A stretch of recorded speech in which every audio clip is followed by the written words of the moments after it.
परम तारक अनंत ज्ञानी से अरिहंत परमात्मा सभी जीव का कल्याण करने के लिए धर्म देवता की स्थापना।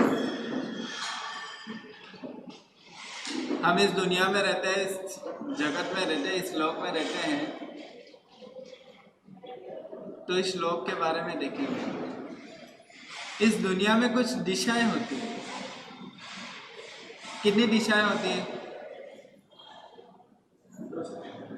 हाँ, ऐसे 10 बोलते हैं, 4 ऐसे 4 और ऐसे 10। आप बताओगे दिशाएं कितनी है? हाँ, भूगोल की दिशा है 4। अच्छा, धरती के भाग की दिशा है सभी मिला कर। अच्छा आध्यात्मिक दिशा अलग है, संस्था की भौतिक दिशा अलग है। अच्छा, तो दुनिया में 11 दिशा है। 11 कौन सी? दुनिया में 4 दिशाएं भी हैं, दुनिया में 10 दिशाएं भी हैं और दुनिया में 11 दिशाएं भी हैं। लेकिन जो 10 दिशाएं हैं उनका मूवमेंट, उनकी दिशाएं अलग है और 11वीं दिशा वो भी अलग है। तो ज्ञानी भगवान कहते हैं, ज्ञानी भगवान फरमाते हैं कि दुनिया में 11 दिशाएं होती है। जो 10 दिशाएं रहती है वो संसार में रहती है, लेकिन एक जो 11वीं दिशा रहती है वो भीतर की होती है। 10 दिशाएं जो रहती है वहां संसार की दिशाओं में जाती है, लेकिन एक जो दिशा रहती है, एक जो 11वीं दिशा रहती है वो भीतर की तरफ जाती है, वो अंदर की तरफ जाती है, जो अपनी तरफ ही आती है, वो 11वीं दिशा है। 10 दिशाओं की तरफ भागेंगे, 10 दिशाओं की तरफ यदि भागेंगे तो संसार ही मिलेगा, संसार के पुद्गल ही मिलेंगे और पौद्गलिक सुख ही मिलेगा। लेकिन भीतर की दिशा में यदि भागते हैं, 11वीं दिशा के पीछे यदि भागते हैं तो एक सुख मिलेगा जो इस संसार से रिलेटेड नहीं है, बल्कि आत्मा से रिलेटेड होता है। यदि 10 दिशा में भागेंगे तो हमारे को पौद्गलिक सुख भले ही मिल सकता है, लेकिन आध्यात्मिक सुख यदि लेना चाहते हो, यदि उसका अनुभव करना चाहते हो, यदि उसको प्राप्ति करना चाहते हो तो 11वीं दिशा के पीछे भागना पड़ेगा। 10 दिशा में नहीं मिल सकता, वह उसके लिए 11वीं दिशा ही है। यह दिशा बता दी है, वह 11वीं दिशा बता दी है कि जो जीव रहता है, वह आत्मा रहती है, जो मनुष्य रहता है, इसके अंदर काफी संभावनाएं होती है, काफी पोटेंशियल है,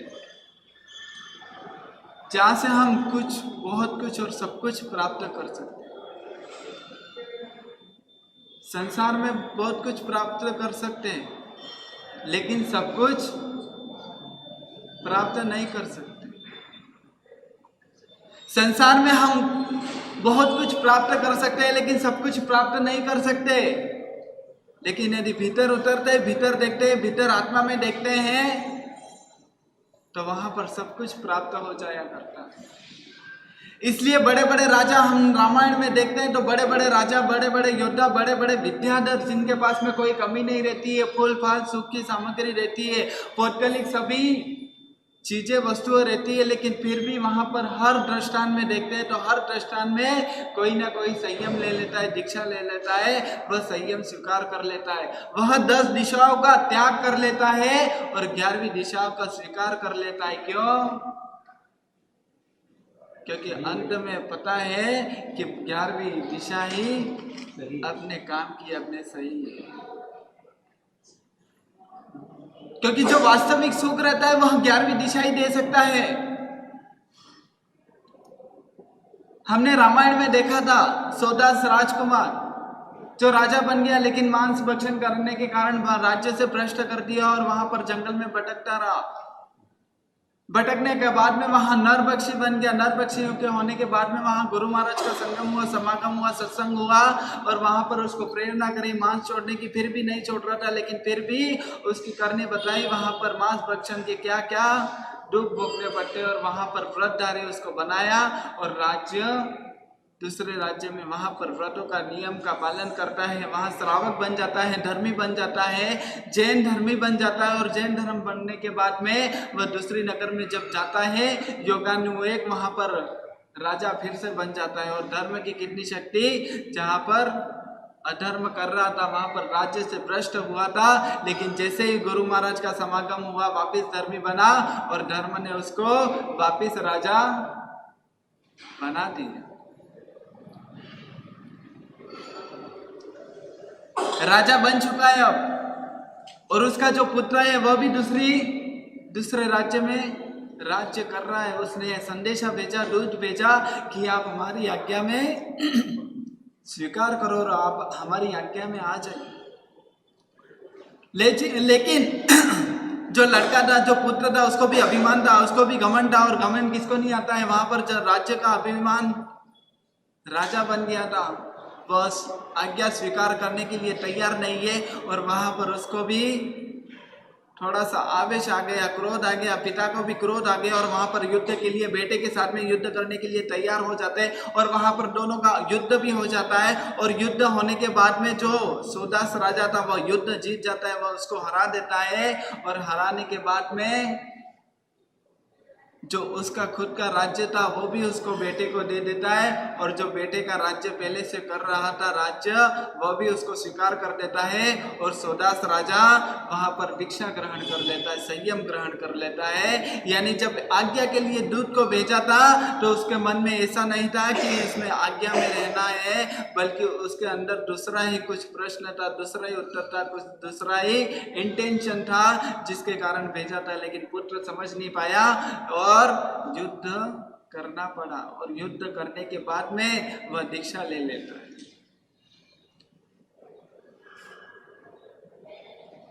और उसी दौरान यहाँ पर सुकौशल और सोदास राजा, वहाँ के वंश में कई सारे अनेक राजा होते हैं और अनेक सारे राजा वहाँ पर दीक्षा ग्रहण करते लेते, संयम ग्रहण कर लेते। और संयम ग्रहण करने के बाद में उसी समय के दौरान में वहाँ पर एक रघु राजा का पुत्र अनरण्य, नाम सुना है क्या? इसका दृष्टांत आ गया। अनरण्य याद है क्या किसी?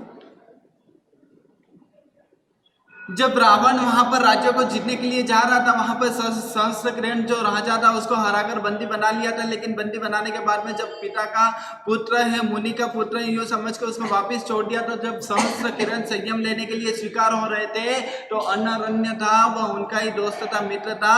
और उनकी ऐसी प्रतिज्ञा थी कि सहस्त्रकिरण यदि मेरा मित्र दीक्षा लेता है तो उसके साथ में मैं भी दीक्षा लूंगा, ऐसा स्वीकार कर लेता है और वहां पर दीक्षा होती है।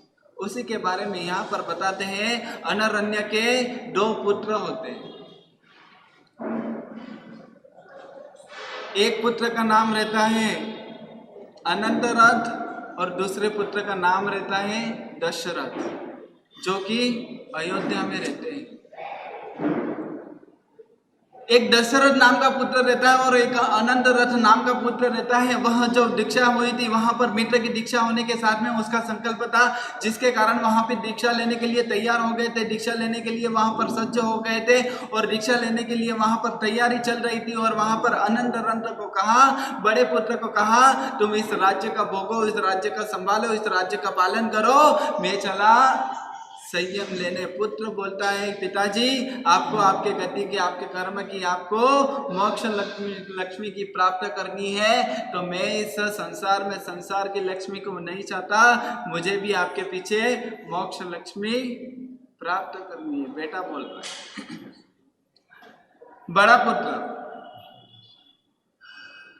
बड़ा पुत्र कह रहा है कि पिताजी आप दीक्षा ले रहे हो, कोई बात नहीं, लेकिन दीक्षा तो आप ले रहे हो, लेकिन उसके साथ में मुझे भी दीक्षा दीजिए, मुझे भी दीक्षा लेनी है, मुझे भी दीक्षा ग्रहण करनी है, मुझे भी अपनी आत्मा का उद्धार करना है, अपनी आत्मा का कल्याण करना है। और वहां पर पिता पुत्र दीक्षा लेने के लिए तैयार हो जाते हैं। लेकिन अब गादी पर किसको बिठाना, राज्य गादी पर किसने बिठाना? तो वहां पर जो एक पुत्र दूसरा रहता है, छोटा पुत्र, जिसका नाम रहता है दशरथ, यानी कौन?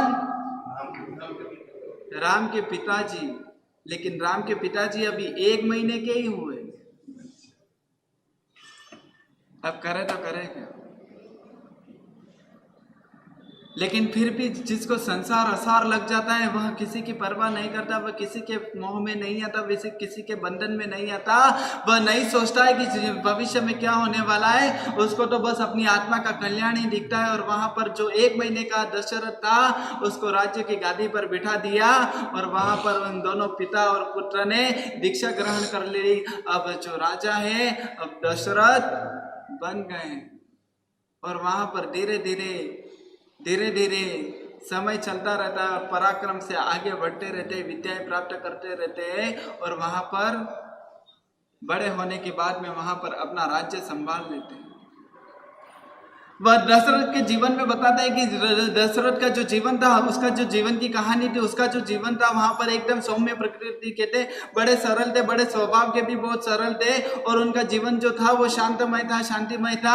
उनको कोई किसी का लफड़ा नहीं था और ना ही किसी का मोह था और ना ही किसी के प्रति आसक्ति थी। वहां पर किसी भी राज्य के प्रति बुरी नजर नहीं रहती थी, जिसके कारण वह युद्ध करने के लिए जाते नहीं थे और कोई दूसरे राजा भी उनके राज्य पर युद्ध करने के लिए तैयार नहीं होते थे। वह आपस में शांति से, प्रेम से, मंगल से, आनंद से व्यवहार बनाकर चलने वाले ऐसे दशरथ राजा वहां पर पैदा हुए।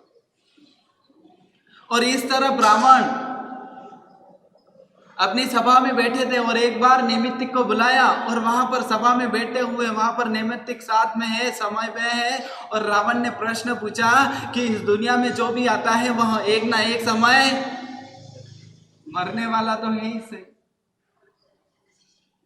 दुनिया में आया हुआ व्यक्ति, आया हुआ इंसान कुछ करे या ना करे उसकी मृत्यु निश्चित ही होती है।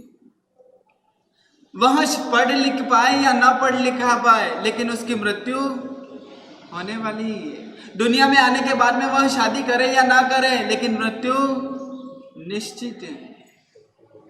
एक तो निश्चित ही, मृत्यु निश्चित है। वहां पर रावण ने कहा कि मैं जानता हूं कि दुनिया में आने वाला हर जीव, हर इंसान, हर व्यक्ति मरने के लिए ही आता है और मर ही जाता है, लेकिन मैं आपसे पूछना चाहता हूं कि ये मृत्यु तो होने वाली है लेकिन मेरी मृत्यु किसके हाथों से होगी और किस कारण से होगी। नैमित्तिक को पूछा और नैमित्तिक ने बताया कि आपकी मृत्यु जिस प्रकार से दुनिया में हर जीव आते हैं और हर जीव मर जाते हैं, लेकिन आपकी जो मृत्यु होने वाली है वह जनक की पुत्री सीता के कारण और दशरथ के पुत्र राम ने किसके कारण। वहां पर नाम नहीं लेते हैं, जो नैमित्तिक रहते हैं वहां पर नाम नहीं लेते हैं, लेकिन ऐसा कह देते हैं कि वहां पर जो जनक की पुत्री रहती है उसके कारण और वहां पर जो दशरथ रहता है उसके पुत्रों के कारण तेरी मृत्यु होने वाली। और वहां पर सभी क्रोधित हो जाते हैं कि यहाँ पर इस अखंड भारत, इस अखंड पृथ्वी पर राज करने वाला रावण को एक सामान्य इंसान के हाथों से मृत्यु कैसे हो सकता है, ऐसे कैसे पॉसिबल है। और वहां पर ऐसा चिंतन करते, विचार करते हैं। उसके जो दोनों भाई रहते हैं विभीषण और कुंभकर्ण को गुस्सा आ जाता है और वहां पर कहते हैं कि ये आपकी वाणी मिथ्या भाषित है, सत्य नहीं है, और यदि ऐसा होता है तो मैं दशरथ को आज की आज ही उसको खत्म कर दूंगा, न रहेगा बास और ना बसेगी बांसुरी। और वहां पर एक घटना ऐसी होती है कि जो नारद जी रहते हैं वह उसी सभा में बैठे हुए रहते हैं और उस सभा में बैठे हुए होने के कारण जब यहाँ पूछते हैं, जब यहाँ प्रश्न का उत्तर देते हैं और वहां पर जो बातचीत होती है सभी आसपास में, वह सभी के साक्षी होते हैं, उसको सब पता रहता है। और वहां पर जब ऐसी बात सुनी तो उनको अपने साधर्मिक भाई को बचाने की वहां पर भावना हुई। और जिस प्रकार से वहां पर कथन सुना कि वहां पर दशरथ की मृत्यु होने वाली है और वहां पर जो विभीषण है वहां दशरथ का क्या करने वाला है, मृत्यु, उसका नाश करने वाला है, उसको मौत के घाट उतारने वाला है। और वहां पर चिंता चोर, वहां पर नारद जी वहां से उठे और चुपचाप चोरी छुके और वहां पर दशरथ के राज्य में चले गए, अयोध्या नगरी में चले गए। और जब दशरथ को पता चला कि यहाँ पर ऐसी ऐसी संभावना, ऐसी ऐसी बात हुई है, तो दशरथ को भी चिंता होने लग गई, क्योंकि अब रावण से कौन जीत पाए। इतना समर्थ, इतना शक्तिशाली दशरथ अभी था नहीं।